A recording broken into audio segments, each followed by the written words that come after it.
Scarcity is real.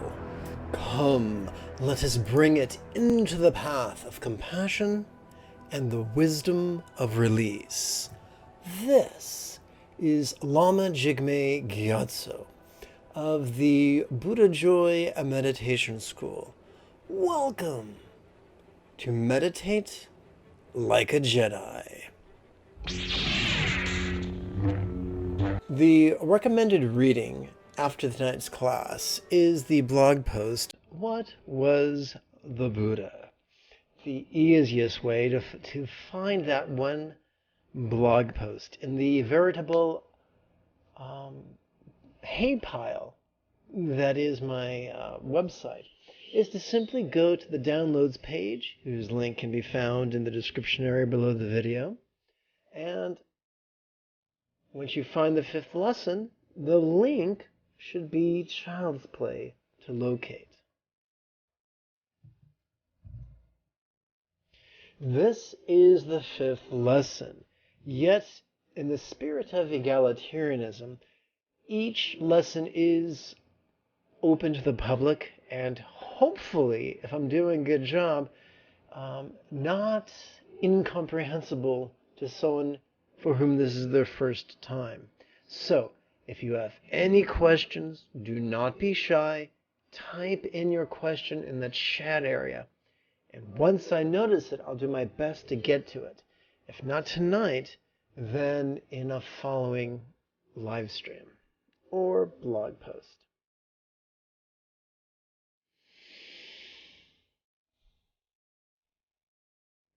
The next 12 lessons will be techniques, many techniques, to deal with this concept of the 8 worldly concerns. Superficially, the 8 worldly concerns could seem like just a really, uptight way of someone shaking their finger at us. But on a deeper level, it is so much more. Let me check some. Oh, never mind.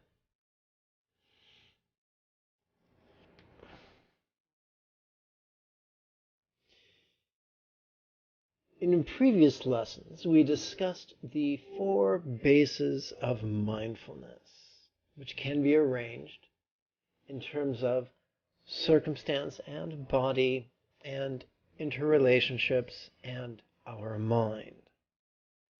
The 8 worldly concerns, or rather venal impulses, related to those 4 bases of mindfulness. 8 ridiculously petty things we dread. 4 ridiculously petty things we dread, and their counterparts, 4 additional petty things we desire. Now, this is not an ethical indictment, for these dreads and desires are hardwired. Half of them are hardwired into our brainstem. The other are hardwired into our midbrain. And even when we become Buddhas, those impulses will still be there. Therefore, the question could be asked, what is it that makes us a good person? What is it that makes us truly spiritual or sage-like if it's not the absence of these 8 worldly concerns? And the answer is, who we are is not determined by which impulses we experience. Au contraire, who we are is determined by, number 1, if we are mindful of our impulses, and number 2, if we have both the intention and the ability to harness their raw power. As a nerd and a geek, October cannot come by without me thinking about Young Frankenstein and all the Frankenstein movies that Universal Studios produced. In it, the protagonist, Victor Frankenstein in the book and Henry Frankenstein in the movie, harnessed the raw power of lightning to give life to his creature, courtesy of a bunch of Tesla coils.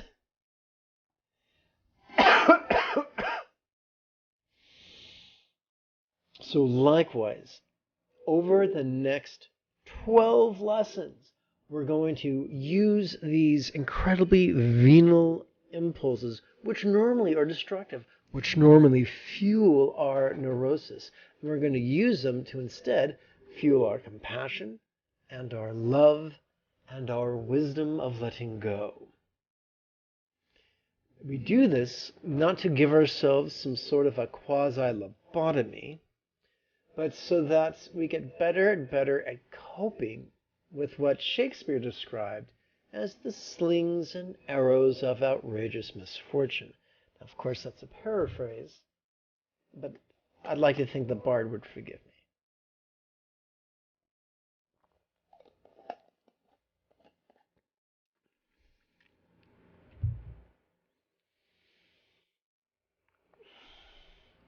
Throughout the text, you'll see me occasionally translate things into foreign languages, sometimes Sanskrit, sometimes Pali, sometimes Tibetan. That's just so you get the basic idea that I'm not completely pulling this out of my left nostril. Not completely.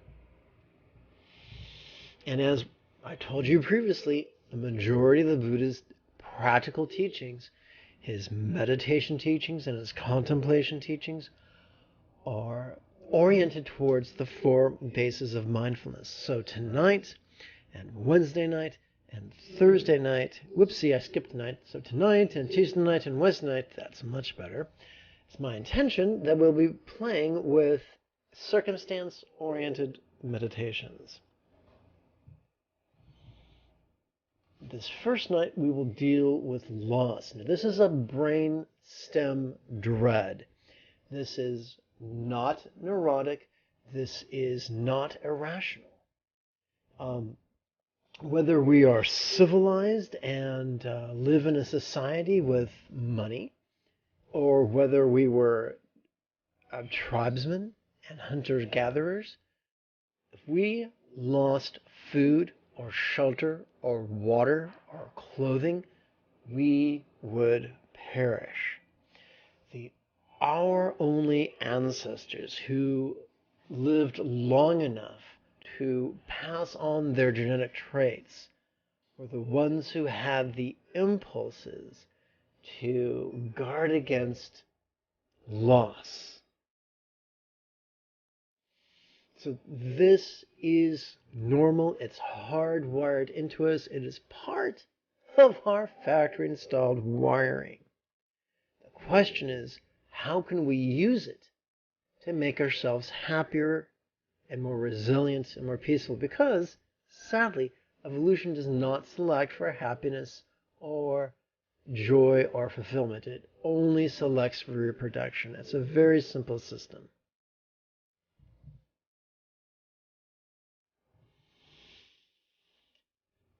So tonight we're going to play with the intention of compassionately soothing loss. By way of review, in the Buddha's first lesson, he taught that the fourth noble truth was that there are 8 sub-paths that could help us master the techniques of liberation. Liberation from what? The tyranny of our impulses, the tyranny of our circumstances. The second of these methods is right aspiration. In this context, that would mean wishing to soothe others' stress. The goal here is not to be magic. We're not trying to be Merlin the magician or Morgana the mage. All we're trying to do is play with words in a skillful way that tickle our intention. We're not trying to force ourselves to feel things. That just makes us nutty. But we can play with words to gently stimulate our subtle intentions. And if we do that twice a day, every day, we will evolve upon the path. But do not take my word for it. Put it to the test in the laboratory of your body and your mind. As we explored during the very first lesson, the Buddha often taught that taught that it can often be helpful when training in compassion or love to think of all living beings in terms of 1/4 and then half and then 3/4 and then the entirety. Ironically, doing so kind of irritates the part of our midbrain that's devoted to egalitarianism. And for some reason, that's a good thing. I would put that under the heading of divine impatience. So when we notice our body breathing in, we shall silently and mentally recite Soothe Loss 4. And when we feel our body begin to breathe out, we shall silently and mentally recite 1/4. Soothe Loss 4, 1/4. Now, we're not forcing our breathing, we're not concentrating our breathing, because concentration will make us cranky. So we're taking a really laid-back approach. If you're an old guy like me, think of Spicoli at fast times and at Ridgemont High.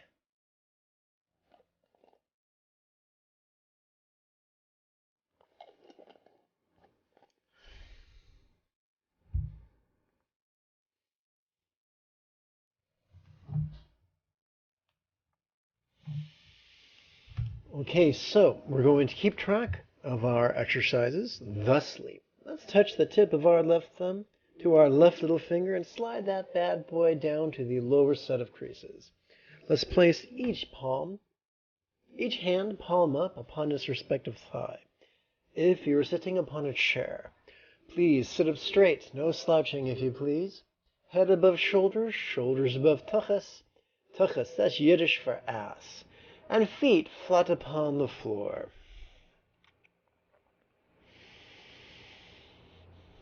You don't have to be Jewish or nerdy to attend my classes, but you know it doesn't hurt. We're going to count now. We're going to perform this exercise for one set of 4 breaths. We're going to count those 4 breaths upon the lower and middle and higher set of creases, as well as tip upon our right little finger. Soothe Loss 4, 1/4.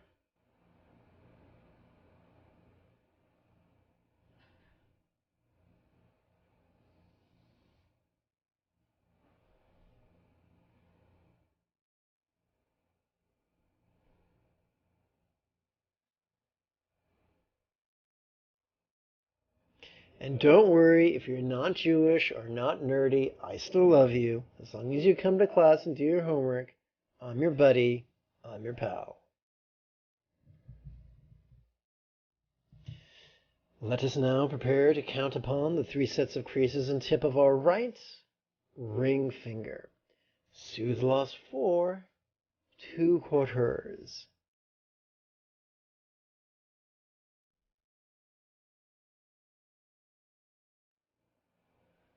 Oh, good, I got a question. Is bodhicitta and right aspiration the same thing? Excellent. Boy, I need a magnifying glass to read the font in the chat box. Oy vey.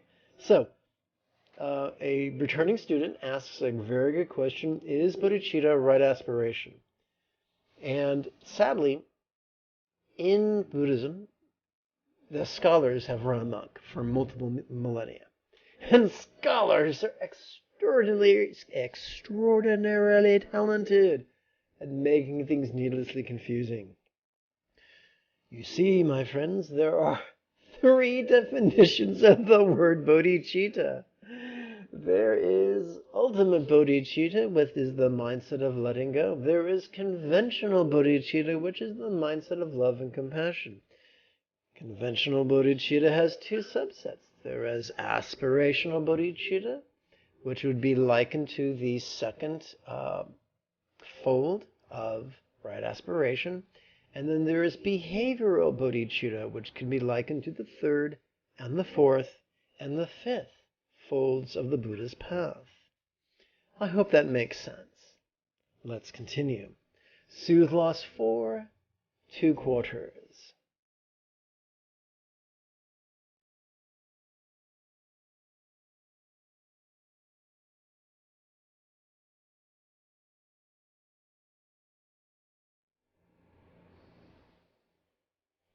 We all know what it's like to lose something that we value. We all know what it's like to fear losing something we already have. We all know what it's like to fear not getting something we want, and so we're losing it in sort of an anticipatorily sort of way. Loss is common to the human experience. Our sufferings can feed our empathy for others. We turn the page of our virtual sadhana. Come, let us count upon the 3 sets of creases and tip of our right middle finger. Soothe loss 4 3/4.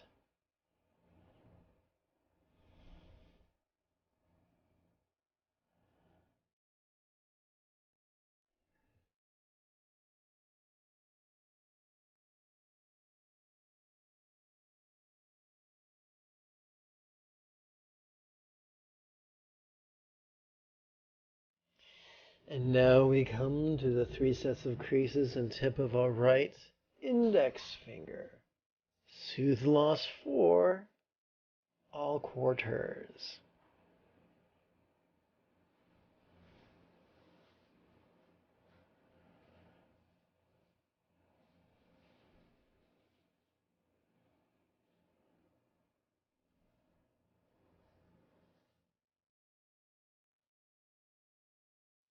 Let's take a moment for a reality check. There are some people who just can't wait to accuse us of being hypocrites. It hurts to be accused of such a thing, especially when it's us who are accusing ourselves of being hypocrites. So here's the clue. If we feel cranky and malicious, yet we choose to wish others well, that does not make us hypocrites. Au contraire, that makes us spiritual heroes and heroines upon the path, mindful of our failings, determined to do the right thing. That is beautiful. Now, if we lie to others about what we feel, that's probably hypocritical. But if we're honest to ourselves and yet still strive to do the right thing, très magnifique. Now I'm going to take a moment to do something I should have done probably before class. Yeah, that's okay. So let's go back and hit this button.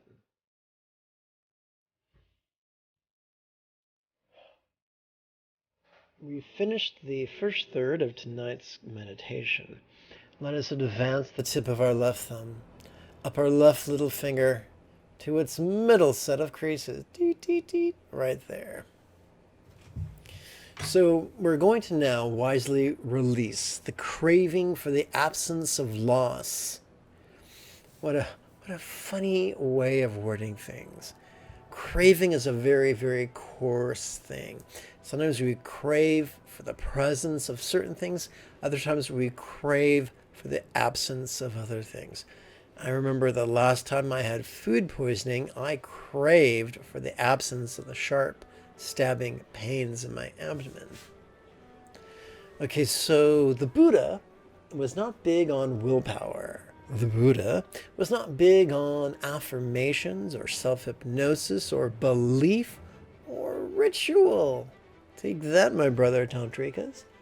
In fact, in the Dhammapada, it is recorded that the Buddhists taught better an hour of mindfulness than a lifetime of ritual.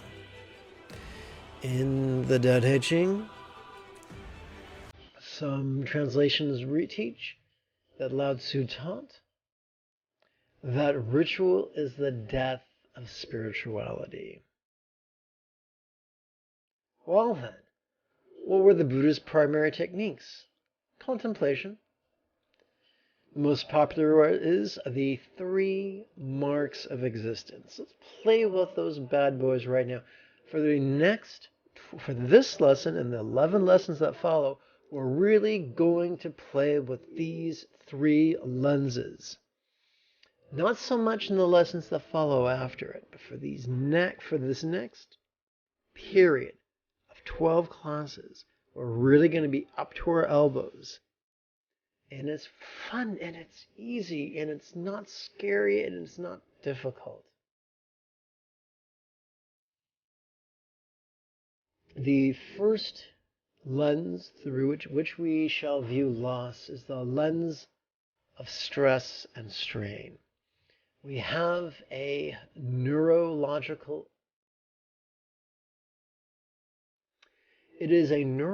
imperative to avoid needless stress and strain. For the majority of our ancestors' time on Earth, they lived right on the edge of starvation. So needlessly expending calories was frowned upon.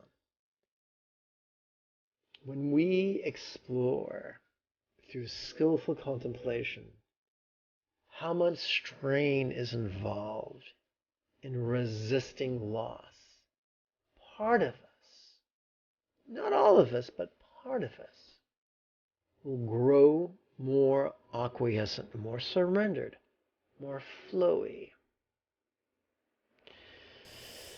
Let us prepare to count upon the 3 sets of creases and tip of our right little finger.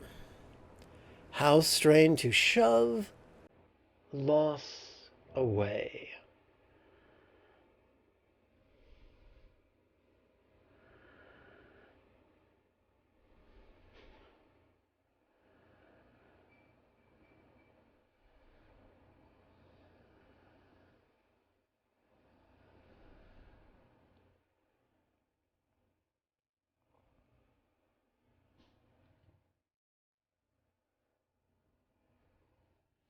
We now turn our attention to our right ring finger.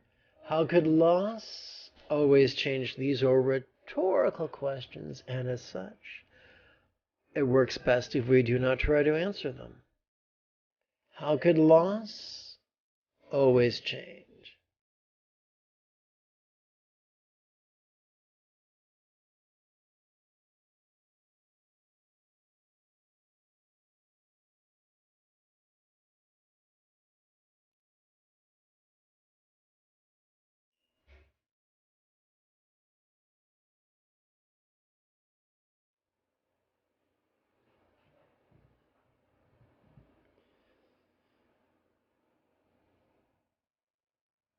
Let us prepare to count upon our right middle finger. There is a very old lie that the Buddha wants us to ponder deep philosophies. But that's malarkey. No self is simply a shorthand for disrupting our habit of defining ourselves by loss. In the Tao Te Ching, we read that he who strives to define himself can never know himself. So, things can be in our life. We do not have to be in denial of them. We can let go of our impulse to define ourselves by the things that are present or absent in our life. How could loss not be me?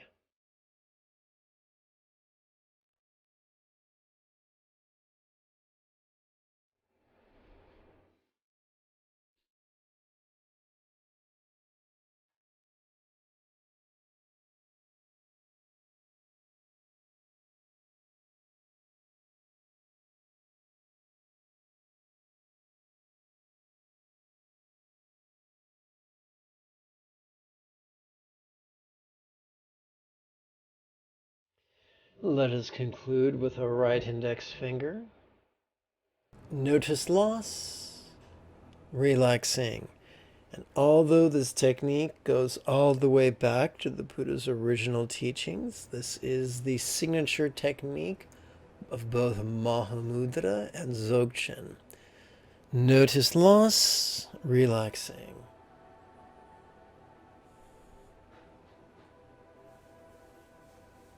So I got a good question. Let's pause and entertain this question. Let me put my glasses on and see if they can function as a magnifying glass.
let us not do that.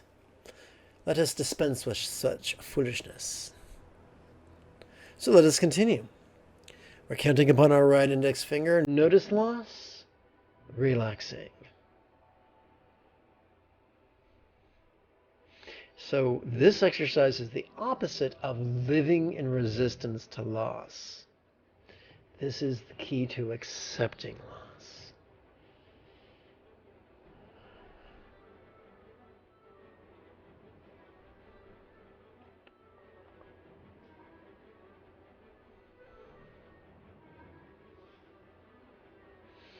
Folks, we are 2/3 done with tonight's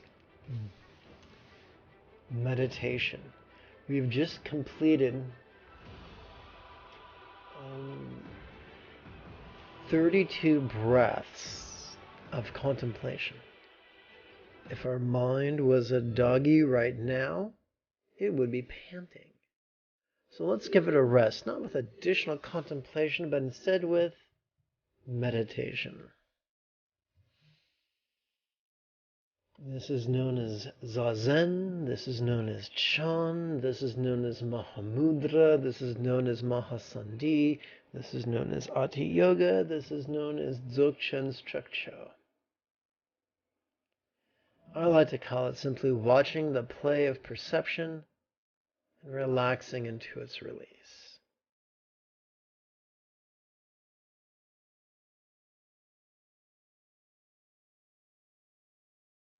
By the way, on a good day, I host 1 to 2 follow-along meditations every day on Instagram. So follow me on Instagram. Whether you have a smartphone or whether you just have a desktop, and it might enrich your experience. It might not. There's only one way to find out.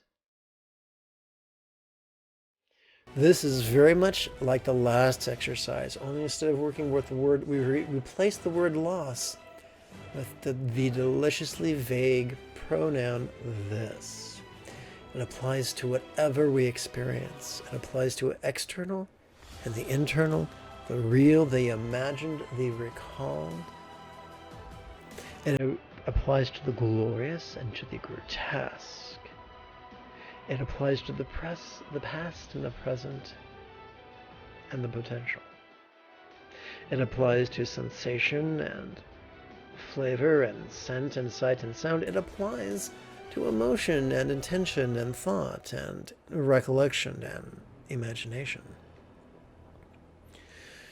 Let's advance the tip of that left thumb up our left little finger to the higher set of creases. And let us prepare to count for 16 breaths. We'll start.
Um,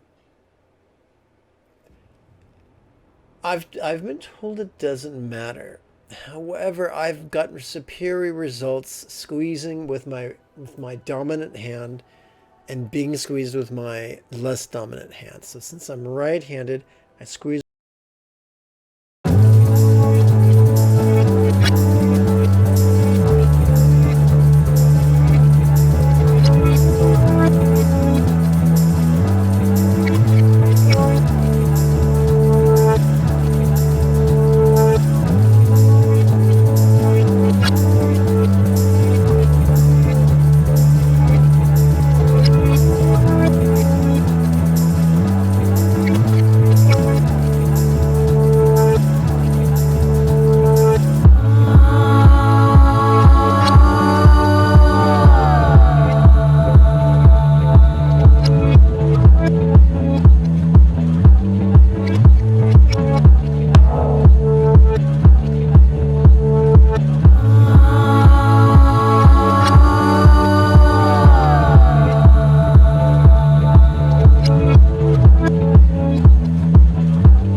A monthly donation. Facilitate by using the link in the description area below the video. If you cannot afford to give $1 a month at this time, then please help this channel for free by clicking the subscribe button and the notification button in the shape of a bell and the like button in the shape of a thumbs up, and by typing a comment succinct and germane. These things really help with the algorithm. I will close tonight's lesson by dispelling the illusion or the myth of the greedy monk. For in the Tibetan tradition, neither monks, nor yogis, nor even lamas are supported by the monasteries. Au contraire, they must pay for room and board and supplies, and they pay for it out of patronage from from family and friends and students and strangers, and those who cannot find patronage wander homeless. My friends, I thank you for your time and your kind attention. Until next we speak, may you and yours be happy and healthy. So mask up, social distance, and wash your damn hands.